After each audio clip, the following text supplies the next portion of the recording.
Well, if there's one thing I love more than doing a showdown is doing one that's a little controversial. Thanks to our friends here at Mazda CX-5, we're doing a showdown that I guarantee you we will never find anywhere else. I already checked on YouTube, this does not exist. Our showdown is on this 2020 Infiniti QX50 and this 2020 Mazda CX-5. Now, why am I comparing these two? This is a luxury premium crossover, and the Mazda is a consumer grade trying to be premium. There's a price difference of about $15,000 Canadian between both of these vehicles as configured. So why are we doing it? Well, you'd be surprised. There are a lot of people that would be cross-shopping these that you wouldn't necessarily expect. We found that with a lot of the episodes we've done on test drive, that people might surprise you, which is why we're looking at this. Plus, without any other videos like this out there, it's a unique proposition. Now, both of these are compact crossovers. They both sit on a front-wheel drive, all-wheel drive platform, and they both have small inline-4 engines. That's about where the similarities end. Now, what are some of the pluses with going with the Infiniti? Well, it's considered a more prestigious brand over the Mazda. The QX50 also leverages some of Mercedes-Benz research and development as it shares the same MFA2 platform that we saw with the A-Class, as well as the new GLA and GLB crossover SUVs. The Infiniti also comes with a 16-speaker Bose Performance Series audio system, whereas the Mazda has a 10-speaker. We have a panoramic sunroof on the Infiniti, a dual-screen infotainment system, a remote starter, tri-zone automatic climate control, rear side window sunshades, and a suede headliner. But there are a few things about the Mazda, aside from price, that makes it a compelling sell. You do have a traditional 6-speed automatic transmission. I know it's not a 8 or 9-speed like we usually see in the luxury market, but this Infiniti uses a CVT. You also have power folding mirrors, rear outboard heated seats, and a frameless rear view mirror. I know there's small features, but having rear outboard heated seats, especially here in Canada, just makes a whole lot of sense. I'm surprised it's not on the Infiniti. The other things are more cosmetic, but overall could improve the quality of your drive. Not everybody wants a panoramic sunroof, but you do get a little bit more with the Infiniti. We'll talk about the interiors of each of these vehicles when we take each on a respective road test, but for now let's stick to the outside. Both of these cars come from Japanese auto manufacturers. However, the Infiniti is built in Mexico, the Mazda is built in Japan. That doesn't really matter. The fact is the designs are somewhat similar, and it makes sense. They're coming from the same country of origin. The people there probably have similar tastes and came up with somewhat similar designs. As you see them next to each other, the front, the back, the side profiles, pretty close. Let's talk about the Msrp and Engine on the Infiniti. MSRP for this Sensory all-wheel drive 2-liter is $57,098 Canadian. It comes with a 2-liter variable compression inline-4 engine. We talk about that on the episode of Test Drive Spotlight we do on this, but essentially you're leveraging performance and fuel economy out of the same engine depending on how you're driving it. It's kind of complicated, and the engine is complicated, but for the most part, you get better fuel economy and better performance out of a smaller engine. Produces 268 horsepower, which is 18 more than the Mazda, and 280 pound-feet of torque. And as I mentioned, it uses a CVT instead of a traditional automatic transmission. Look over at the Mazda CX-5 Signature. MSRP for this is $41,900. That is a $15,198 Canadian savings to go with the Mazda. It uses a 2.5-liter turbocharged inline-4 engine, producing 250 horsepower with premium fuel and 320 pound-feet of torque with premium fuel. That is 40 pound-feet more than the Infiniti. And it uses that more traditional 6-speed automatic transmission, whereas most of the industry is either moving to a CVT or larger automatic transmissions with more gears. Here's the differences for the exterior dimensions. The wheelbase on the Infiniti is 102 millimeters longer. The overall length is 149 millimeters longer. The width with the mirrors is 46 millimeters wider. However, the Mazda is 3 millimeters taller.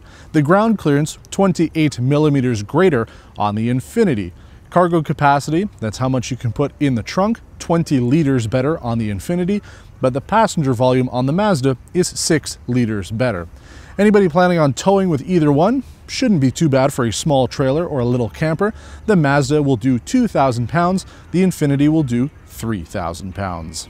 We'll go over the interior dimensions real quick. The Infiniti is 17 millimeters greater for front headroom, but the Mazda has 15 millimeters greater rear headroom.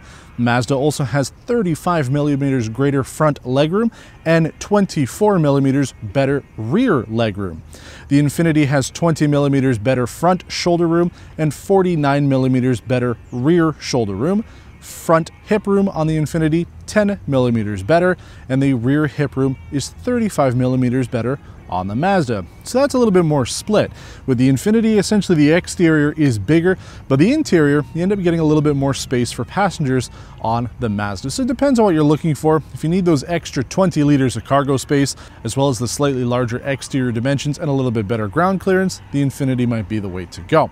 But let's take both of these on a road test. We're going to start with the Infiniti QX50, talk about the interior design and everything else about it, because it is really nice. It is probably the first vehicle we've compared to a Mazda CX-5 that might just win our showdown. So we're going to take that one on first, talk about the interior, take it on its road test and everything else you need to know about it, and then we're going to switch into the 2020 Mazda CX-5 Signature and go over everything else you need to know about that and figure out which might be the next compact crossover on your list.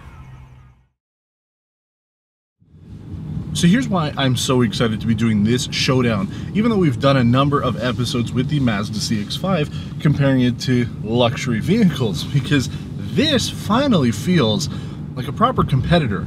Pricing is still about $15,000 difference. You go with the base model Infiniti, you're looking closer to that $41,000, $42,000 price point when it comes to the Mazda. But when we've done the BMWs, when we've done the other vehicles that we've compared to this, I always feel that the competition, especially from Germany, they don't care. They don't need to make their vehicles that nice, because people will just always buy BMW X3s and Mercedes GLCs. But a car like this, Infiniti really needs to make it special. They need to be a little scrappy in order to get customers into their showrooms, so they're willing to go out and do something really incredible. And that's what this QX50 is. It shows us that Infiniti can do a seriously nice interior, and that's been my complaint with their brand so far, because this is really nice. We've got leather dashboard, suede-like material on the inserts, headliner is suede, everything is comfortable, soft touch, spacious in here. I know it's on the smaller side of the compact crossover world, but so is the CX-5, and you saw by the dimensions, even though this is a little bit bigger on the outside, the inside space, you lose a little bit here and there, but for a big guy like me, super comfortable in here. I think that this interior is really nice. Okay, infotainment, the dual screen setup here might not be for everybody. I feel that it's a little dated, but compared to what Mazda offers right now, it's a little bit better. Will you be using it? Probably not. The fact that all these cars now have Android Auto and Apple CarPlay makes a big difference, because then you don't have to worry too much about the infotainment system. You just have to worry about plugging it in. And I suppose that's the argument for not having wireless phone charging in either one of these crossovers, because if you're going to be using Apple CarPlay, Android Auto anyway, you're going to be plugging in to the USB. But the interior on this is good. Yeah, you lose out on the rear outboard heated seats, bit of a bummer there, but you have the nice panoramic sunroof on top. I feel that the interior here really does live up to what $57,000 should feel like. That's why when we get into the Mazda, you can see the difference is so good, because yeah, there's a $15,000 price difference, but the Mazda is really good too. Not quite as nice as this, so good job to Infiniti. I like the interior. Now, how does this handle, perform, drive, and everything else? When you're on the road, I mean, it's the most important thing when you're driving a vehicle. You want it to feel good on the road. This uses that 2-liter variable compression turbo engine. Thing is, though, long-term reliability. How well will it hold up? It's a very complicated engine. It also uses a CVT. We're at the point now where the CVT world, it doesn't make sense anymore, especially in a luxury vehicle. You really don't want it. But the idea of a CVT is to have more gearing available, essentially. You want to be able to adapt the engine to work the most efficiently as possible. But with 8, 9, and 10-speed automatics, we're pretty much at the point of what a CVT's benefit is for your fuel economy. So I don't know why. They should have just put the 9G-tronic Mercedes transmission that's on the other vehicles on this platform. Mazda's 6-speed is a little bit older, so I don't know, neither one of them are really sporty. You do have flappy paddles for both if you want to use them, but I really don't use that. In any of these two vehicles when I'm driving them, I just keep it in normal mode. Even with this, I find that the standard mode is good enough. I don't need to worry about putting it into sport mode, but there is a personalization mode. You can decide how you want everything to react, and you also have eco mode, which might help you out if you want to save a little bit, but you do notice the difference severely. If you put it into eco mode, maybe it's better for in-town stuff, but the engine works well. Transmission, kind of meh. We don't have any adverse weather to be testing either vehicle in, so I can't really give you an idea of how either all-wheel drive system works, but we know that they work. So that'll be a factor too. The ride and handling on the Infiniti QX50 is also good too. I mean, it's leveraging that Mercedes-Benz platform without having to sacrifice on price, essentially, right? You're getting the best of what Infiniti has to offer, which is this engine and transmission. But it's the ride and handling that's really good, plus the interior noise levels on this vehicle. I find that everything is seriously good on this. It is on par with other luxury compact vehicles. So you're getting all of that. The ride is really good. It's not sporty, and that's the thing. Neither of these crossovers have a sporty flair to them, and that's fine. Not everybody needs to take on BMW. But if you're looking for a comfortable, quiet ride, this is the way to go. I'd say Mazda's G Vectoring Control Plus works a little bit better in the handling department. When you go around corners with this, I feel that the seatbelt is actually keeping me in place more than anything else. But with Mazda, it's more the chassis and everything else. So it depends on what you're looking for. Like I said, neither one are really sporty. The engines aren't too sport-oriented, but the actual drive and feel is more along the lines of what a traditional luxury buyer would want. I mean, the Mazda is super smooth as well, and we'll talk about that. But when it comes to this, you're looking for something that is comfortable, quiet, and predictable. That's the thing that I've come to find with this vehicle, is it is predictable no matter what you do with it. If you put it into eco mode, it's predictably slow. If you put it into sport mode, you get the pep and performance. But when you're taking it into corners, there's never any drama. You just get what you expect, which is smooth control. But ultimately, is this vehicle worth $15,000 more than the Mazda? Now, only the buyers out there who are going between those two will be able to make that decision. When I sit in this, yeah, I feel that this vehicle is worth the $57,000 that Nissan Infiniti are asking for. Finally, we're finally at that point that it's really worth it. I'm content with what you're getting with this.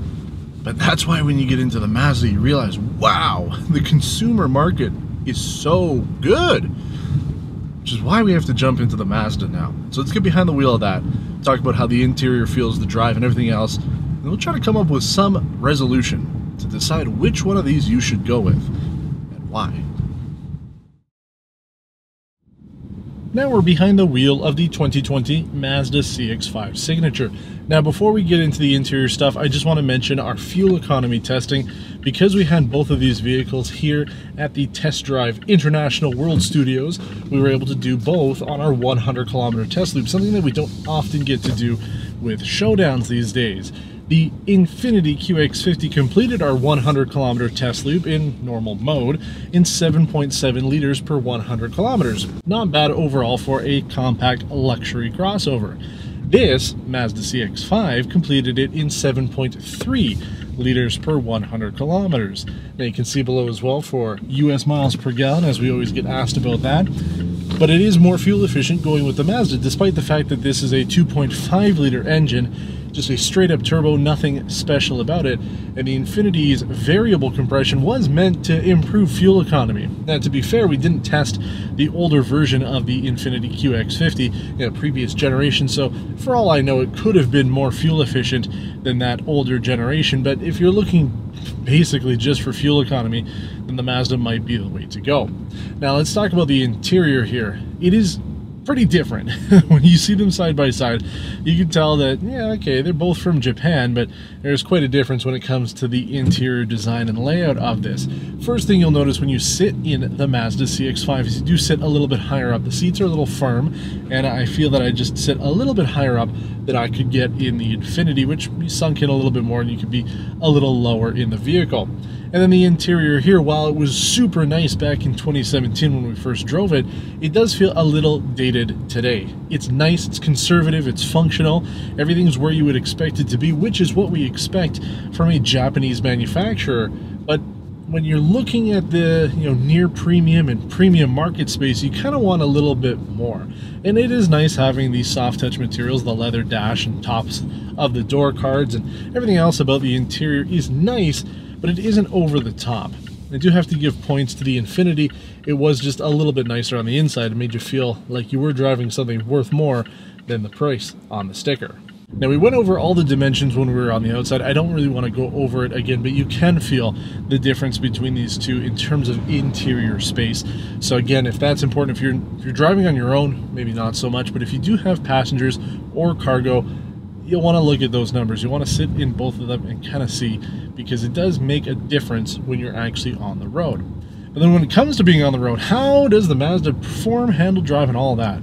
Well, we love the CX-5. I mean, it's one of the reasons why we bought it 4 years ago, but this is such a refined vehicle. The drive and ride is really smooth. It's quiet on the inside. Plus, for 2020, Mazda says that they have improved the overall interior noise control, so it's even better than the 2019, even better than the 2017. Every year gets small improvements. So it is quiet in here, and again, smooth on the road. Performance isn't bad either. I have no issues getting up to speed with this. I keep it in normal mode. There's only two options, either sport or normal, but I gotta say that there is really no reason to need more power. On a day-to-day basis, unless you're towing something or you're hauling a lot of heavy people, this is going to be more than enough. For daily driving stuff, driving around town with my family, I'm very content with it. The power is there. The Mazda is a little bit more refined. They want to make it as comfortable as possible while still having the performance there and still having things like their G-Vector and Control Plus to help with corner mitigation, but without feeling too sport oriented. You can go with the Mazda 3 if you want a little sportier feel, especially now that they're offering this engine in the Mazda 3, but this is meant to be more comfort than sport, and it shows. But if you think back to the other showdowns we've done with the CX-5, we compared it to the BMW X3 and the BMW X1, and it worked for those showdowns because those were also sort of older vehicles. But now the Mazda is the older vehicle in the showdown. The Infiniti is pretty much brand new, and it shows. The interior is modern, even with the dual screens, and the infotainment there isn't a whole lot better than this. But the point is, it's fresh, whereas the Mazda now is starting to feel still a little tired.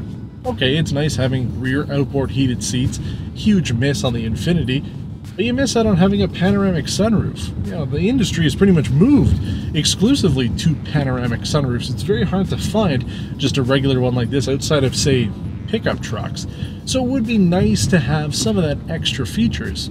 That's why you're going to go up in price to the Infiniti. We finally have a comparison where they really are tough to choose between. When it came to the BMWs, unless you had the money, there wasn't a ton of reason to go up to those older X3 or X1. But now compared to the Infiniti, it's a much tougher decision. And that's the problem that I'm having, because I do love driving this car. I love the way that it looks, drives, and handles. The fact that it costs about $42,000 Canadian is also a big plus. Because of the price, it's more affordable. But it is aging now. And after driving the Infiniti, I can see that if they continue to put that formula behind their vehicles, then Infiniti can actually be successful. There is hope for that brand. And Mazda has the potential too, but they're going to have to do something more than just adding a little bit of extra sound deadening. So for 2020, it's still a good buy, and it's strange for me to say this, but really, between this and the Infiniti QX50, I'm going to take the Infiniti. Boy,